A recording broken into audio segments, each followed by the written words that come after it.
एक छोटे से शहर में रामू नाम का एक आदमी रहता था, जो दिन रात मेहनत करके रिक्शा चलाता था। उसकी कमाई इतनी नहीं थी कि वो अपने परिवार को अच्छी जिंदगी दे सके, लेकिन उसके दिल में एक ही सपना था। उसका बेटा अमन पढ़ लिख कर बड़ा आदमी बने। अमन बचपन से ही बहुत समझदार और मेहनती था। जब उसके दोस्त खेलते थे, तब वो अपने पिता को पसीना बहाते देखता और चुपचाप किताब लेकर बैठ जाता। उसे पता था कि उसके पिता की हर बूंद पसीना उसकी पढ़ाई के लिए बह रहा है। एक दिन स्कूल में टीचर ने पूछा, तुम बड़े होकर क्या बनना चाहते हो? अमन ने बिना सोचे कहा, मैं बड़ा आदमी बनकर अपने पापा को आराम देना चाहता हूं। पूरी क्लास हंस पड़ी। अरे, रिक्शा वाले का बेटा क्या बड़ा आदमी बनेगा? ये बातें अमन के दिल में चुभ गईं, लेकिन उसने ठान लिया कि अब उसे कुछ बड़ा करना ही है। घर की हालत बहुत खराब थी। कई बार ऐसा होता कि रात को खाने के लिए सिर्फ एक रोटी होती और रामू वो भी अमन को दे देता। खुद भूखा सो जाता।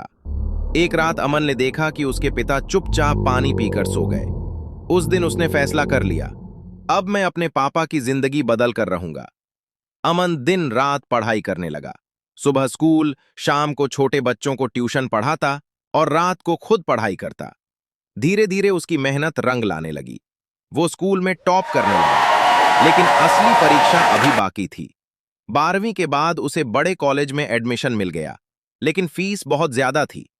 रामू ने अपनी पुरानी रिक्शा बेच दी और कहा, बेटा तू बस पढ़, बाकी मैं संभाल लूंगा।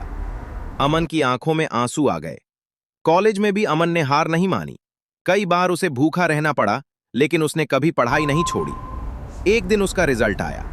वो पूरे यूनिवर्सिटी में टॉपर बन गया। उसे एक बड़ी कंपनी में नौकरी मिल गई, मोटी सैलरी के साथ। पहली सैलरी मिलने के बाद अमन सीधे अपने घर गया। उसने अपने पापा के सामने एक नई गाड़ी की चाबी रखी और कहा, पापा, अब आपको रिक्शा चलाने की जरूरत नहीं है। रामू की आंखों से आंसू बहने लगे। वो बोले, आज मेरी मेहनत सफल हो गई बेटा। अमन ने अपने पापा को गले लगा लिया। अगर आपको कहानी अच्छी लगी तो लाइक सब्सक्राइब जरूर करें और कमेंट करके बताइए कि कहानी कैसी है। धन्यवाद।